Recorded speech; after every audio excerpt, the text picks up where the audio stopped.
Hello, it's Miguel. How are you doing today, Emily?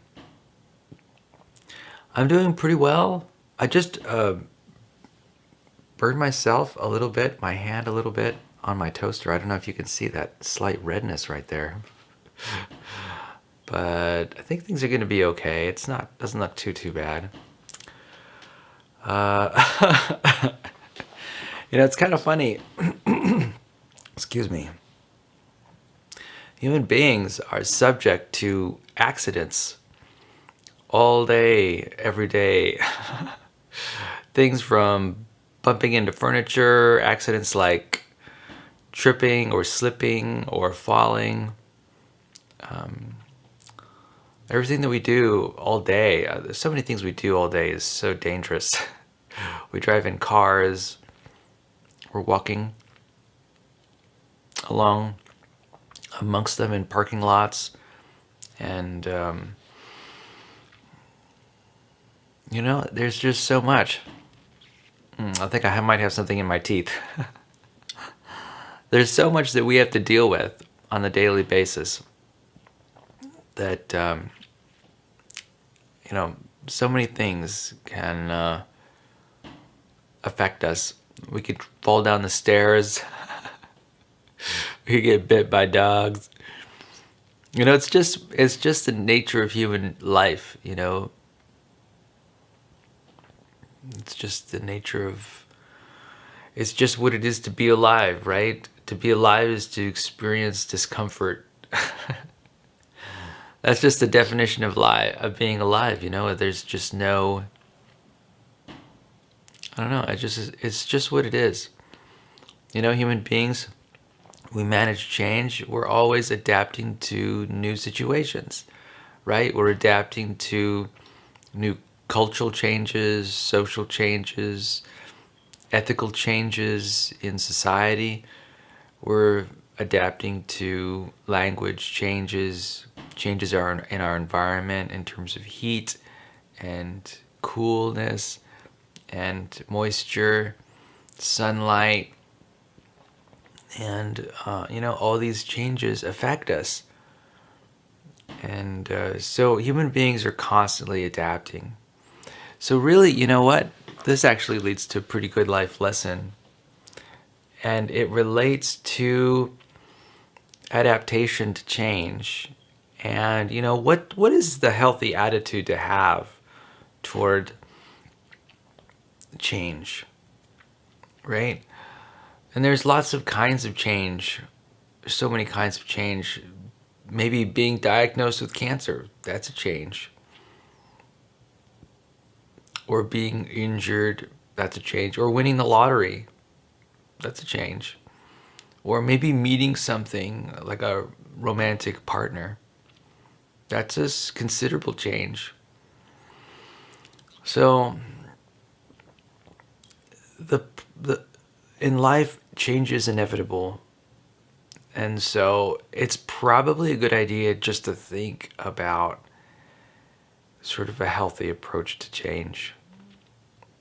So what do I think my healthiest approach to change is that I've run across? Well, I have heard. No, of course I experienced too. But I think that a healthy approach to change would be of two types. When something is a change that you view immediately as positive that's happening, enjoy the change. That is, appreciate the change, have gratitude for the change, and feel the full range of excitement about the change. Even changes that are beneficial, they may have some downsides. They may be constraining in some ways. You know, you take with the good with the bad, certainly. Now, the real challenge is change where there seems to be a significant loss of something that you value. And really, the best way I think to go about it is to have this attitude of how important it is to learn. A lot of people say, like I've heard people say about how after, say, a cancer diagnosis, that it was the best thing that ever happened to them. And part of the reason I think they say that is because it forces them to learn new things about their lives, new things about others. They are driven to learn new things about their bodies or about how to navigate the medical system. And, this loss and discomfort drives them to learn new things and to explore different parts of their personality. It might even demand that they transform in some way, that their personality is altered. Maybe it becomes more meditative. Maybe they become more meditative or thoughtful. Maybe they become kinder as a result, kinder to other people, and maybe they have a more empathic response to other people's pain. Maybe they grow in a way that causes them to experience greater compassion for all people in the world. So it can offer perspective, right? So when uncomfortable change happens, if you can focus on the new perspectives that you're developing, the new strengths and virtues that you're developing, the new learnings that are coming across, then if you can focus on those things, then you're focusing on the treasure of the experience. You're focusing on what's valuable. Recognize that you're building strength and virtue, you're building character, you're developing new perspectives, that you're learning about new ways of living. Maybe you're learning about yourself. Maybe you're learning about others. There's a lot to learn. For example, let's say I become a quadriplegic tomorrow. Well, there's a lot to learn about how to live life as a quadriplegic. I'll probably have to navigate the Social Security system somehow. I'll probably be driven to find supporters, like social workers, who will help me navigate the challenges of daily life, like how to bathe myself and how to feed myself. And so if you can imagine, there's this whole catalog of learning that has to take place. And at the same time, maybe because I'm a quadriplegic, I can't go to work like I would normally. And so I've got a lot of time to myself. Maybe I read a lot of books. Maybe I watch documentaries more than I ever have. So do you see how even becoming a quadriplegic can become something that is transformative in a positive way? Maybe, after, say, a year of quadriplegia, I decide that I want to earn a law degree. I do that online. I can imagine that, not that that's necessarily a realistic option, but who knows? Maybe it is. Maybe it's entirely possible. I can see that result might happen. It might motivate you to go after your dreams, have more courage in the face of fear. If you recognize how the loss of your limbs, I can imagine a person, I would guess that everything becomes more valuable, right? When you experience such a loss.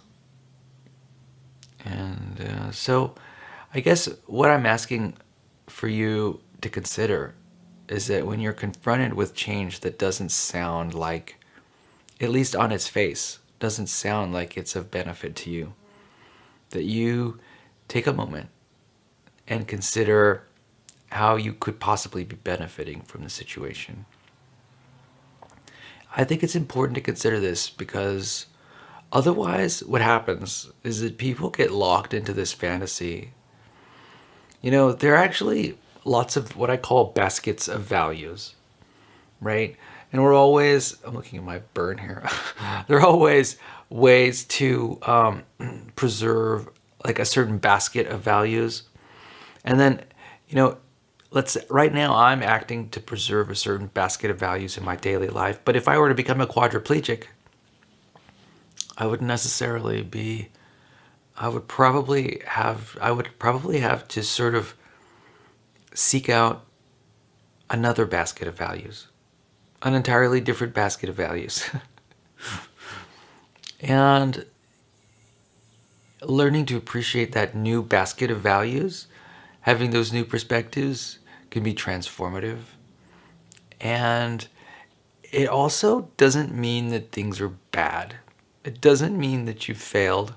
Now, maybe it means that you failed achieving this basket of values over here, but there's plenty to gain, plenty to gain from achieving this basket of values over here. That's what's one thing about the universe that's pretty amazing, and that it's so neutral about essentially what basket of values you choose to preserve and protect. It's not entirely neutral in the sense that, in terms of, there is the standard of one's life, and in that sense, staying alive requires that you pursue certain objective values like food and water and shelter and safety. But there are other less essential values, more subjective values, like whether you choose, say, to develop your sense of justice over, say, your sense of patience. Your like skills related to identifying and pursuing justice, as opposed to skills related to identifying and pursuing patience.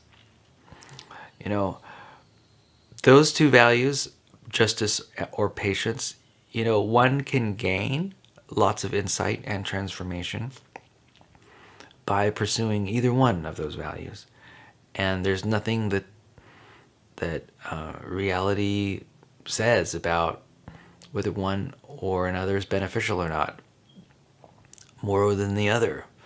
So, nearly all subjective values are on an even playing field. Yeah. So long as the objective values, that is what I call arm's length values, ones relating to your basic needs, according to Maslow's hierarchy, so long as those are satisfied, you are welcome to choose to pursue any enlightening values or any subjective values related to that. So that's cool. That's great. That's a wonderful thing about reality. So long as you can satisfy your basic needs. And, as it turns out, at least today, in today's society, satisfying your basic needs is not that difficult. It is a challenge. It's not easy, but it is possible to, especially over time, develop skills that help you to navigate life in ways that help you to meet your basic needs. I don't know how some people do it, but people manage to satisfy their basic needs somehow. Homeless people come to mind. I'm not entirely sure how they get along in the world, but somehow they've found ways to do so. Anyway, let's move on. Enough of that cheery topic. Let's move on to reading more from the book Peaceful Living by Mary McKenzie. And I'm turning to calendar date November 6th. And let's get started with reading the quotation by Alice Walker. In blocking off what hurts us, we think we're walling ourselves off from pain. But in the long run, the wall, which prevents growth, hurts us more than the pain, which, if we will only hear it, soon passes over us. Walls remain. I really like this quote, Alice Walker. I'll say it again.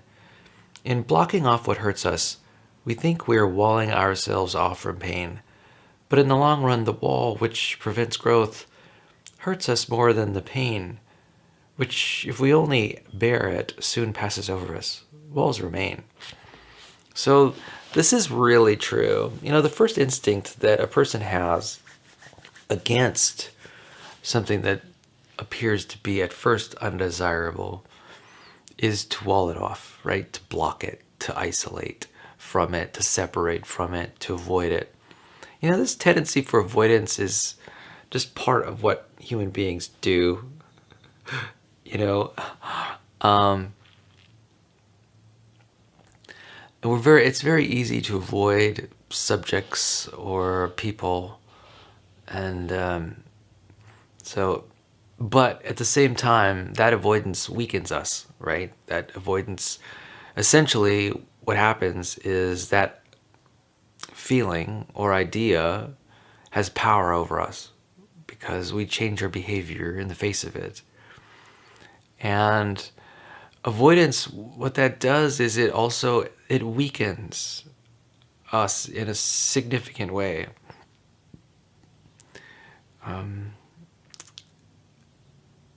Because we lose confidence in our ability to manage and deal with situations of that type. And, in terms of, I'm familiar with some type of therapy. There are types of therapy, cognitive behavioral therapy relating to anxiety. I know that one strategy that's quite helpful is something called exposure therapy. And exposure therapy is about gradually, in small amounts, exposing oneself to something or some event or some situation that inspires fear. And what happens, let's say a person is afraid of elevators, right? They can't stand being in elevators. They're very upset when they're inside a closed elevator. So exposure therapy might take the form of, first of all, just standing near, having the patient or the client stand near an elevator. Maybe they camp out next to an elevator, beside it, and they get closer, 3 feet closer, 2 feet closer, 1 feet closer, until they acclimatize themselves to being near an elevator. Then perhaps the elevator might be turned off or something, and the doors are opened, and they spend time inside the elevator itself with the doors open. They are gradually exposing themselves to whatever it is that drives fear in them, and then perhaps maybe they decide to once that's become like routine. Human beings adapt to their environments. Once that becomes routine, maybe they'll camp out in an elevator and just hang out in the elevator all day long. Or they'll spend more and more minutes in the elevator. Let's say instead of starting out with 2 minutes in an elevator, they'll go to 5 minutes inside an elevator, then 20 minutes inside an elevator, then an hour inside an elevator. Then they're spending an hour a day inside an elevator. And eventually what happens is that the fear wears off. There's an adaptation that goes on. There's a recognition in time that there is no threat inside elevators. Or if there is a threat, it's a minuscule threat, and that the threat has been blown out of proportion. So exposure therapy is valid and an important therapy. And by the way, I want to say that exposure therapy happens only as a voluntary therapy. An involuntary exposure therapy does nothing, in my belief, but worsen the anxiety. This is not something that you can force or control another person to participate in. It has to be voluntary, 100% voluntary. That said, exposure therapy is definitely the way to go when it comes to managing anxiety. And in fact, it's that kind exposure therapy helps breed confidence, right? A person develops assurance that they can survive in that environment, that challenging environment, whether it's being at height, flying in airplanes, being in elevators, you know, even maybe being sick and being injured, right? Maybe that's one thing that being sick is a great way for a person with health anxiety to get some exposure therapy. So, what am I trying to say? Yes. This quotation by Alice Walker talks about walls and separation and how it weakens us. And I do believe it does weaken us. If a situation exists that is challenging and we avoid it, it just makes us less prepared to deal with the situation next time it arises. Yeah. So let's see what Mary McKenzie has to say. Her passage begins with the subtitle, Meeting Our Needs. Discovering the unmet needs that drive our feelings is only part of the solution. The other part is to understand what it will take to meet that need and make a request that will accomplish this. Let's say your friend told a racist joke at your party last night and you are annoyed. Understanding that your need for respect and consideration wasn't met is just the starting point. The next step is to decide what could be done to meet those needs. You might consider talking to your friend about it, saying, "When you told that racist joke last night at the party, I felt hurt and annoyed because I value respect and consideration for all people. I also felt embarrassed because I like people to feel safe in my home. Would you be willing to refrain from telling racist or sexist jokes when I'm around from now on?" Not making such a request of your friend limits your choices. You might decide not to invite him again, or you might invite him but worry all night about what he might say. Worse yet, you could end up resenting him for years about this incident, and he would never have the opportunity to understand why your relationship has changed. When we make requests, we can resolve situations before they escalate.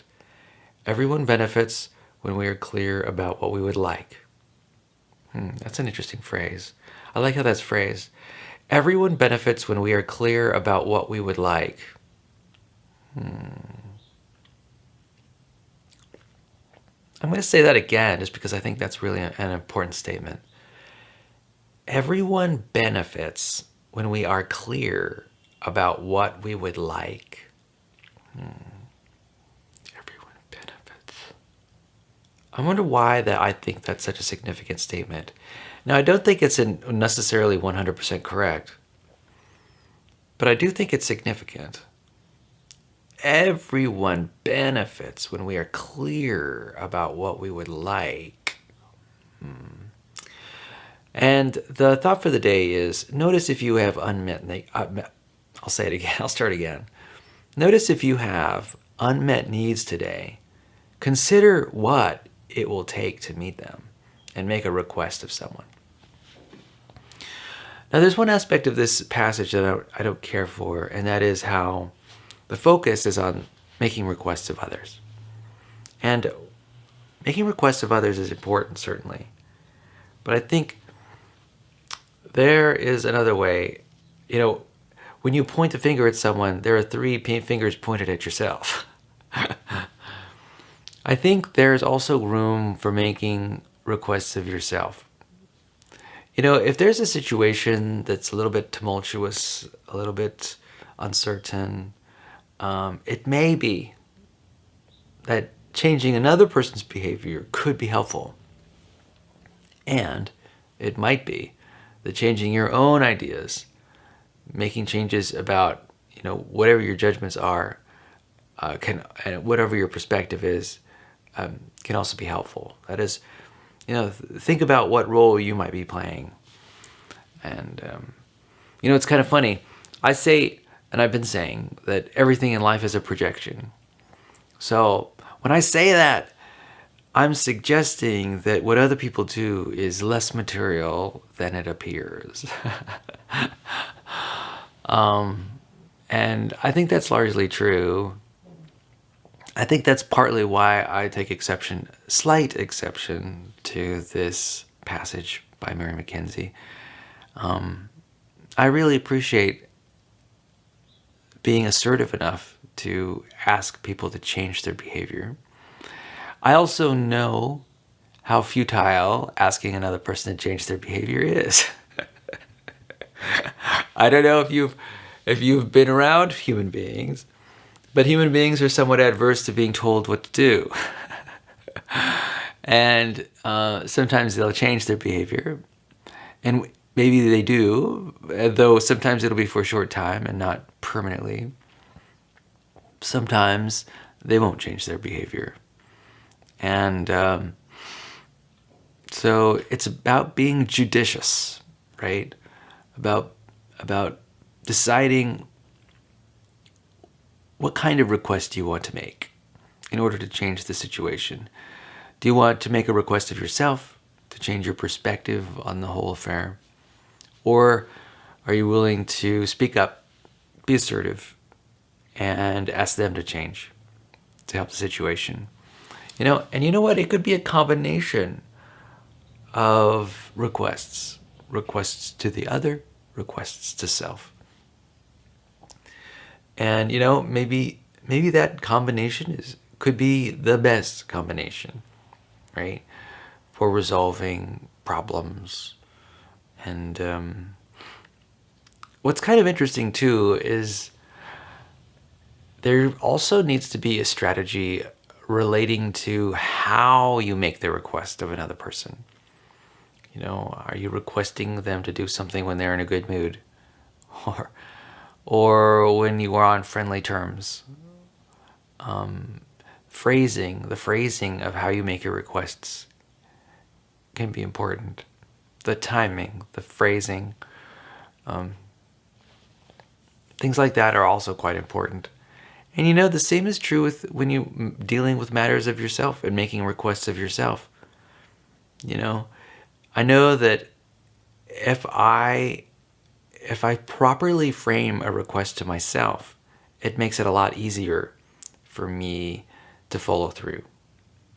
Like if I want to change my behavior, if I can link that behavior change with protecting or preserving or seeking out a value that is important to me, if it's a really important value, then my behavior will change almost instantly. A single decision, and I can change my behavior. But if I don't properly motivate the behavior change, then I continue the poor behavior. So, it's kind of interesting how there's a responsibility for a requester to motivate the request to another person that you make to another person, or even to yourself. There's some things that, like, I'd like to do my homework, or I'd like to do some project to start my initial act on working on a project.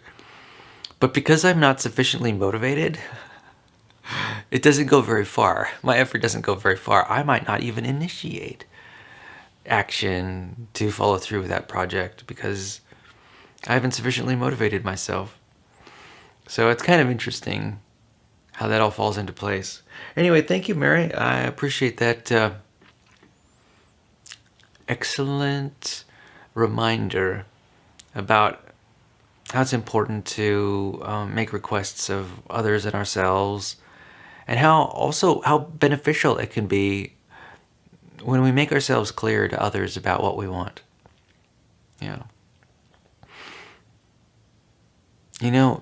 Doing that can make me feel proud of myself, right? I can feel more assertive and feel like we're on equal footing on the playing field. And that just makes me feel good. All right. So let's move on to the next segment. And it has to do with this book that I picked up at the library, Allen Hancock College Library, Hark, a Christmas Sampler. And this is a book that just has a lot of information in it that describes the traditions of Christmas. And the past few days, we've been just discussing some of the legends related to Christmas and exploring the Christmas mythos and all the stories related to Christmas and how they begin with storytellers through the centuries talking about events, and they each add their artistic contribution to the legend. And we talked about things like Christmas plants and Christmas animals and the origins of those legends. And now we talked about the first Christmas tree a couple days ago. And now I want to talk about just Christmas trees in general. Again, the Christmas tree is like the premier Christmas plant. And, I wonder if you've ever wondered what Christmas trees have to do with Christmas at all. As have I. And so let's explore this for a moment and think about the folklore that originated Christmas trees inside the Christmas holiday. So I'll begin. Christmas tree. What would Christmas be today without a Christmas tree? Good question. Yet early Christmases were celebrated without them. In fact, according to legend, the custom of Christmas trees began only 1,200 years ago with Saint Boniface, a missionary who was trying to convert the pagan German tribes.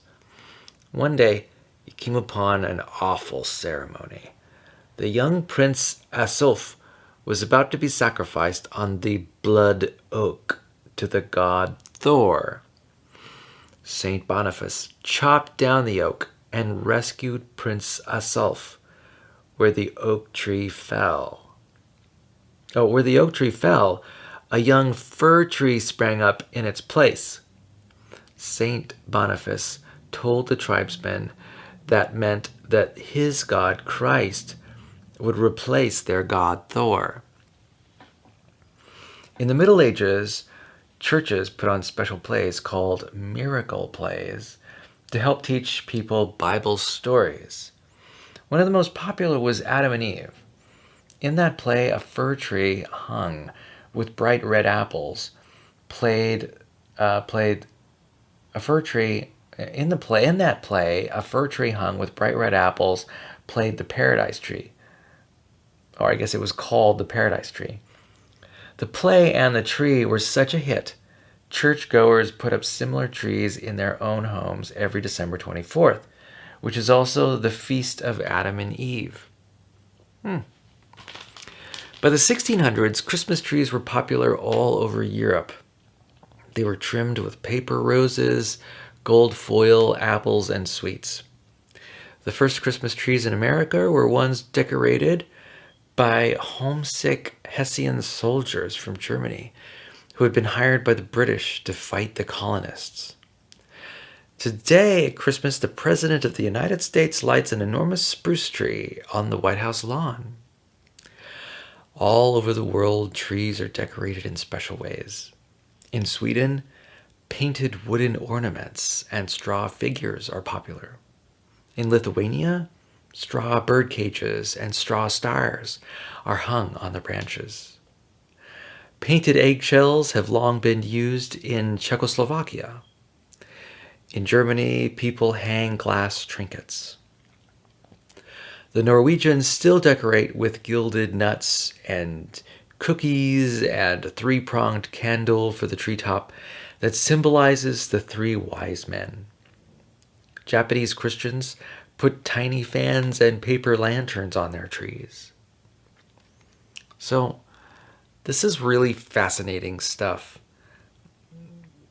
Wow, what an amazing tradition.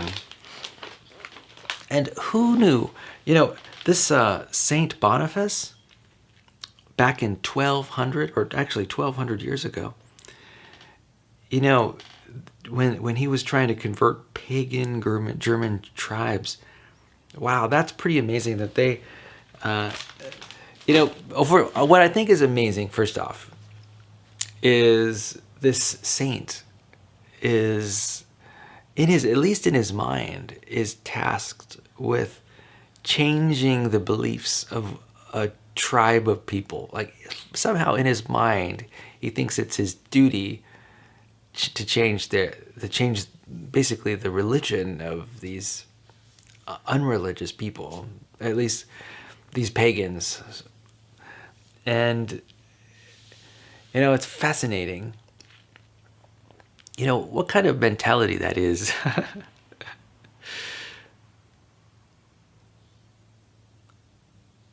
It's like an "I'm wrong, you're mistaken" type mentality.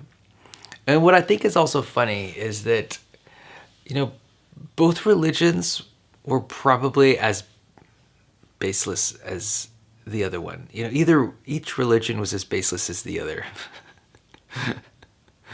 And I think it's pretty funny how the thought of one religion being better than another. And no doubt there are some religions better than others when it comes to sort of preserving human life and uh, increasing human happiness and effectiveness in the world.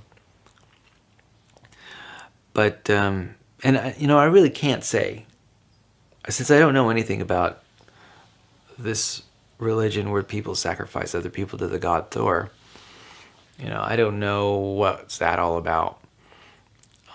But certainly that's not a good idea in terms of preserving human life and sort of maintaining happiness amongst all the people. And but anyway, it certainly is amazing. So apparently he fell a tree and rescued the prince, and then in the fallen tree's place, a fir tree grew. And the saint described the situation as representing, essentially a metaphor representing the change in belief from, I guess, worshiping Thor to worshiping Jesus. How fascinating. Or maybe not worshiping Jesus, but worshiping the Christian God. So, well, I guess they were Catholic, so one and the same. So, fascinating stuff. What an amazing story. And also I caught on to something that it was popularized, this idea of the fir tree, miracle plays. And then there was this other thing about homesick Hessian soldiers from Germany who had been hired by the British to fight the colonists. Today, so I have a feeling that might have been the real thing that popularized it, at least for our modern era, and that is these German soldiers going to Britain and wanting to preserve the tradition of their homeland in Germany, and having Christmas trees and probably bringing that tradition to England, where it no doubt was probably transferred to the United States. Pretty amazing stuff. I'm really glad they did that. First of all, I'm really intrigued by this whole idea of the fir tree. It's a certain type of tree. It's not the spruce or the cedar or the ponderosa, or an oak tree. It's a fir tree. The fir tree is the kind of tree that is the preferred tree. Now, today, that isn't necessarily the case. So long as the tree is a pine tree, and it may not even be a pine tree, I've seen, well, you know what? It has to be somewhat tree-like. There are artisans out there who produce Christmas trees that are nothing more than geometrical cones. And they are perfectly lovely displays. In fact, I myself am tempted to place one of those in my home because they are gorgeous and so beautiful and pretty amazing. And one thing I've noticed too, we just had Halloween happen. I've noticed that there are Halloween style Christmas trees, which is cool.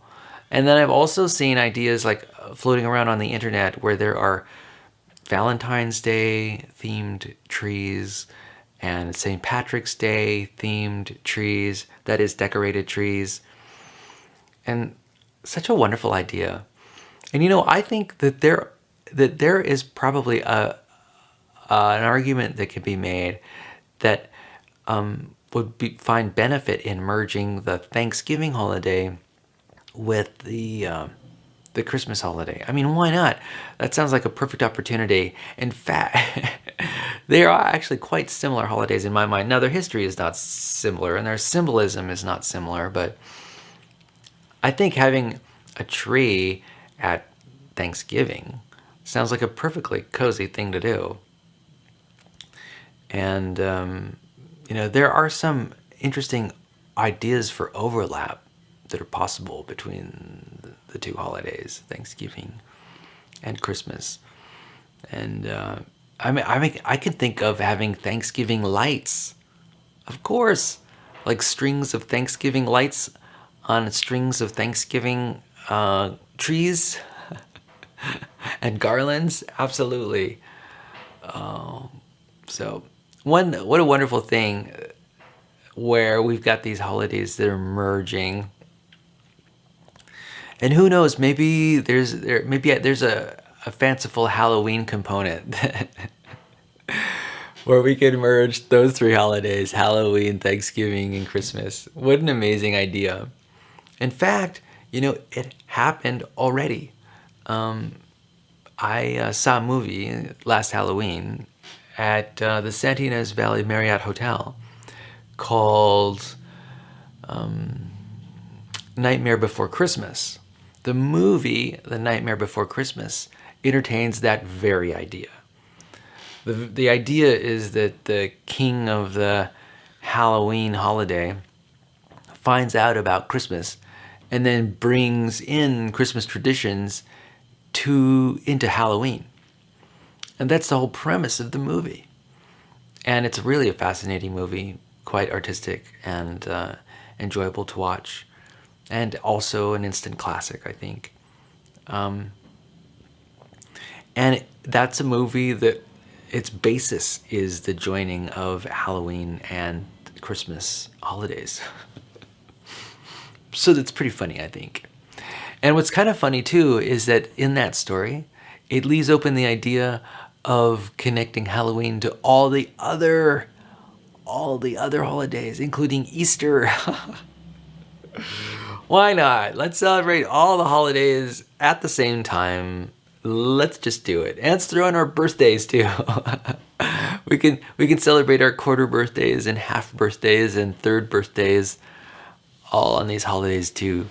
Why not? Let's have just continuous celebration all year round, however we want to celebrate. That sounds like a perfectly ideal way to live one's life, I think. Every day is a holiday for sure. Okay, so let's move on to talking about what interests us relating to questions. Well, let's see if we can get this going. So I'm about to open up my Kindle ebook that has a bunch of questions in it. And the reason we have this segment is because I want you to get to know me a little bit more. Part of you familiarizing yourself with me is me sort of responding to these questions. And maybe you can learn something about, how I react and what kind of ideas I come up with when I answer these questions. So let's see, what is the... So there was question number 241, do you read your horoscope? And I said, no, I don't believe in astrology. I don't think it's useful. So let me go into that a little bit more.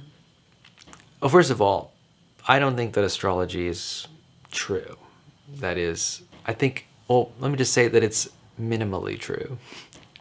Certainly it's connected to reality in some way. And I think it's fascinating from, we were talking about the Christmas holiday. We can talk about astrology and the legends that have created the astrological thinking and astrological ideas. I'd be more than happy to go into any of those subjects. And I think that there is an aspect of astrology which is consistent with developing one's personal growth. I think it has to do mainly, though, let's see, what's a word that I use? Free association. Now, I'm talking about Freudian free association, and I think it's related to astrology in a certain way.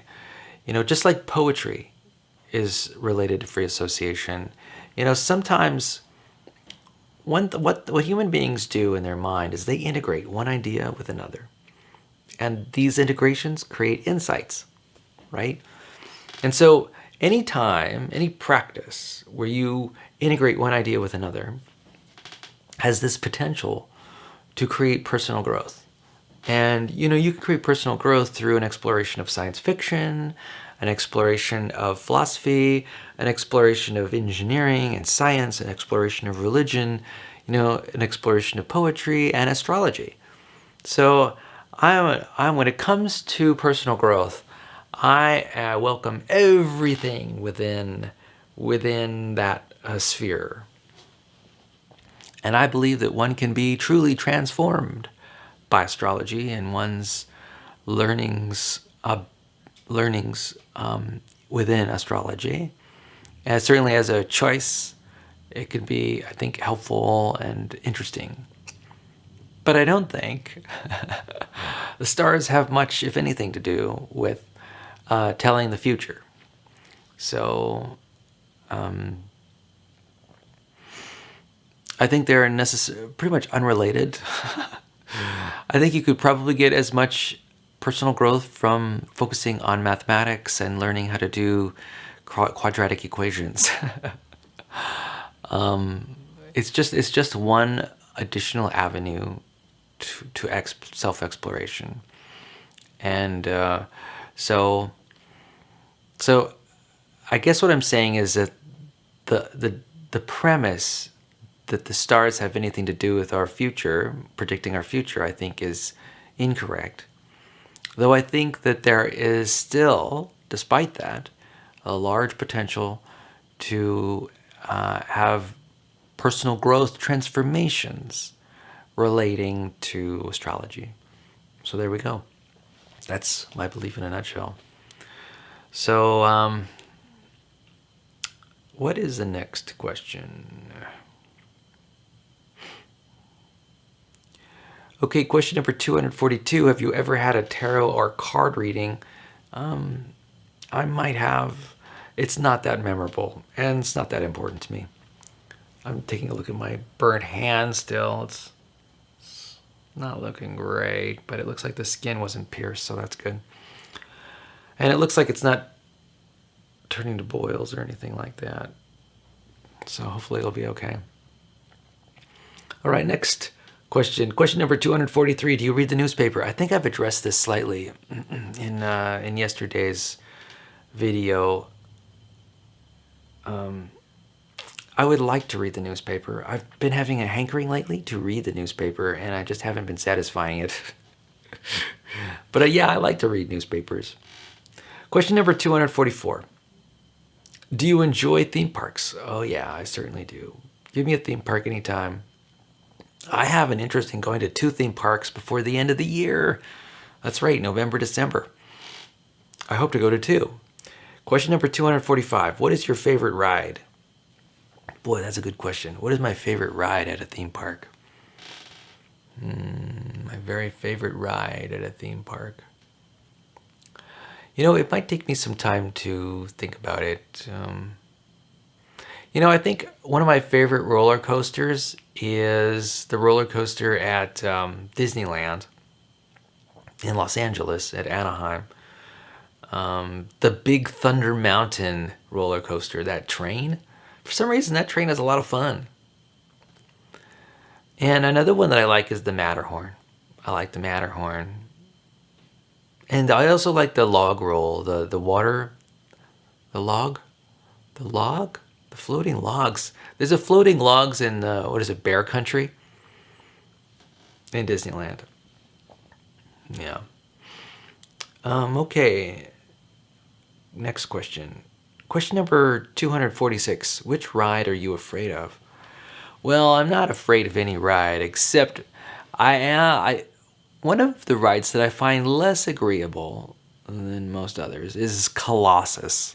That's at Six Flags down in Southern California. Man, that that that roller coaster is so rickety. I'm you're going down the roller coaster and you're getting shaked. You know, this is you're getting shaken. Your bones are rattling down the track. It's quite uncomfortable, if you ask me. It's not my cup of tea. I don't think I'll ever ride Colossus again. What I like are roller coasters that are smooth. The smoother the roller coaster, the better. And so I really like the high-tech roller coasters that offer smooth rides, right? It's like you're floating on air. You know, a lot of them are. You know, they're basically floating on electromagnetic fields. And those are awesome. So I really like those. Those are my favorite rides. At least when it comes to roller coasters, the smooth roller coasters are it. And rides that I do not like, and it's not like I'm afraid of the Colossus. I'd be happy to do the Colossus anytime, but I prefer not to do the Colossus because it is just so rickety. It's not that I'm afraid of it. Now, actually, it's a really good question I should address. Are there any rides that I'm afraid of? You know, I'm willing to ride in any ride. Yeah, there's not one that I think I'm afraid of. Some of the more fear-inspiring rides I like at Six Flags, one's called Viper. That's perfectly fine. That's actually quite a nice one. Then there's another one called Superman, which I've done. I'm not sure if Superman still exists. I know last time I was at Six Flags, it was broken. Are there any other rides that inspire fear in me? You know, there really aren't. You know what is kind of a fear-inspiring ride sometimes is that pirate ship swing, right? That is some funky ride, let me tell you. But it doesn't inspire fear in me. I'd be happy to go into any one. Okay, next question. Question number 247. Are you subscribed to any magazine? And yes, I am. I'm subscribed to Psychology Today. And that's the only magazine that I'm subscribed to. Question number 248. Do you have any enemies? No, I don't have any enemies. Isn't that wonderful? It's just being my personality. I just don't have any. I just don't form enemies. Question number 249. Who is your all-time favorite TV nemesis? Gosh, my all-time favorite TV nemesis.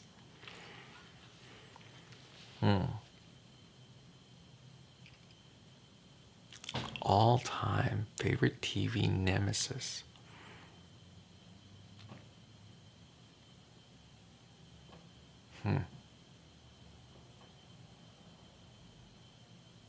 Favorite nemesis. You know, nothing is coming to mind.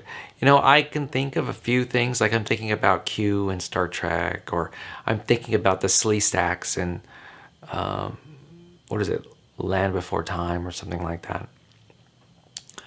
I'm thinking about other nemesis,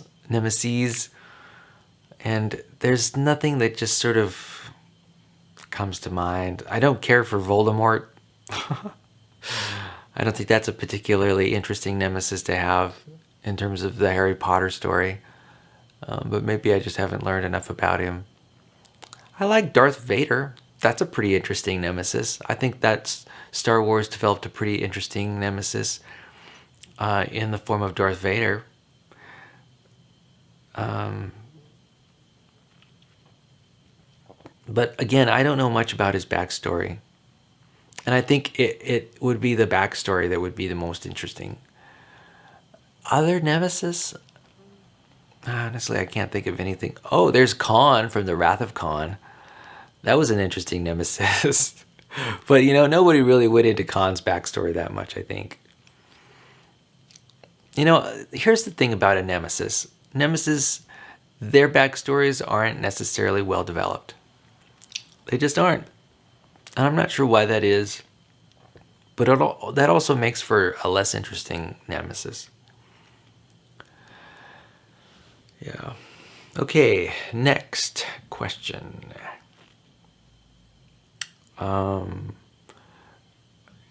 When was the last time you bought a music album? Well, the last music album I bought was a pop star, and her name is Taylor Swift. I bought Taylor Swift's latest album. What was it called? Anyway, it was a great album. I loved almost every song on that album. Taylor Swift, man, she rocks. I'm a fan of Taylor Swift. And hey, she's just got good music. What can I say? Next question. 251. When was the last time you bought a movie? Boy, that's a really good question. I basically don't buy movies. And the reason is because I just rent them when I want to see them. Because honestly, I don't watch a lot of movies. And because of that, renting makes more sense than buying. And there aren't a lot of movies that I'll watch again and again and again. There are some, like Groundhog Day. That's a movie I just like watching again and again and again. And there's another movie, The Princess Bride. I can watch The Princess Bride again and again and again and get lots of enjoyment from it. But I just don't... Have I ever thought of buying those movies? No. There's another movie that I really like, Nacho Libre with Jack Black. I can watch that movie again and again and again. I'm not sure why that is. I'm a fan of Jack Black. In fact, a lot of Jack Black movies I could watch again and again and again, and I could be convinced to buy one. One Jack Black movie I really like was The Pick of Destiny. I could definitely watch that movie again and again and again. Yeah. I also like School of Rock. So I don't know. There's something about Jack Black that is hypnotizing to me. But I don't own any of those movies. I just stream them when I want them, and I rent them when I stream them. Okay, next question. Did you ever believe in Santa? Well, I don't think I ever did. I think my parents were pretty upfront about whether Santa existed or not. So I don't think I ever did. Now, I've always wanted to believe in Santa, of course. Who doesn't want to believe in this magical creature that gives you gifts? Anyway, that's the end of that. Anyway, Emily, I just want to say thank you for sharing some time with me, and I appreciate that you clicked on the link and were at least open and willing to learn something about your dad. And I want to thank you for you just being you. I want to thank you for you being in my life. I had a little bit of something to do with it, and I'm proud of that. And I hope you have a fantastic day and a fantastic weekend. This is a Veterans Day weekend, so it's a lengthy weekend. Maybe we can go out and see a movie together. So that'll be fun. So I'll talk to you later, girl. I hope you have a wonderful day. I love you. And I love you just the way you are. And in a significant way, I am for you, ever present here to support you and help you develop and unfold into the powerful, terrific woman I know